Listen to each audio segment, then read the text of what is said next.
पालिकामा यो तपाईँ कसको गाडी चलाउँदै हुनुहुन्छ? यो पालिकाको गाडी हो। कति वर्षदेखि कुदाउँदै हुनुहुन्छ? 6 वर्षदेखि कुदाउँदै हुनुहुन्छ। यो गाडी त अध्यक्षको प्राइभेट गाडी हो नि त, तर तपाईँले पालिकामा नियुक्ति लिएर यो गाडी चलाउँदै हुनुहुन्छ।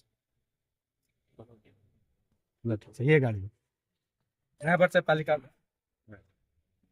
ड्राइभर चाहिँ प्राइभेट गाडी चाहिँ प्राइभेट, ड्राइभर चाहिँ पालिका, तेल पनि पालिका। गर्छु। अनि जस्तै अझ एउटा कुरो, तपाईँले जुन आफ्नै छोराको नाउँमा रहेको गाडी जुन 4 चक्के चढ्नुहुन्छ, ड्राइभर पनि पालिकाकै प्रयोग गर्नुहुन्छ, त्यसमा इन्धन पनि र त्यसको मर्मत सम्हार पनि तपाईँ आफ्नै पालिकाकै गर्नुहुन्छ र त्यो गाडी चाहिँ तपाईँको सुविधा ट्रेडर्सको नाममा रहेको छ, तपाईँको पहिचान अनुसार त्यो गाडी ठेक्कामा छ कि तपाईँले त्यो गाडी गाउँपालिकाको ठेक्कामा छ। यसरी राख्न मिल्छ? त्यो ठेक्कामा मिल्छ, सबै गाउँपालिकाले चलिरहेछ। कुन गाउँपालिकाले ल्याएको? अब सबैले अब गएर अरू ठाउँमा पत्ता अध्यक्षले, कुन गाउँपालिकाको अध्यक्ष या त मेयरले आफ्नै गाडी आफ्नै छोराको गाडीलाई भाडामा लिएको छ? आफ्नो छोराको कि उसले आफ्नो कारोबार गर्छ, म आफ्नो कारोबार गर्छु।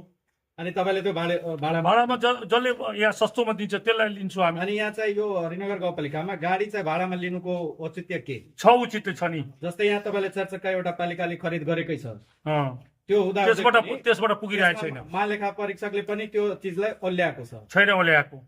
ओल्याएको छैन। तपाईँ हामीसँग प्रमाण छ त्यसको? त्यो प्रमाण छ त प्रमाण पेश गर्नु अगाडि। अनि तपाईँले यो चाहिँ राख्नुहुन्छ भाडामा, गाडी राख्नुहुन्छ? भाडामा राख्ने मासिक कति बुझाइरहनु भएको छ? मासिक 75,000 को दरले बुझाइराख्नु भएको छ। हो कि कति छ कि कति छ त्यो कानुनले जति भेटेको छ त्यतिले हामीले गरेको। अनि यो चाहिँ तपाईँले चलाउनुहुन्छ, सधैँ राख्नुहुन्छ, यो चाहिँ तपाईँको नैतिकताले भन्छ? तपाईँले नैतिकताको कुरा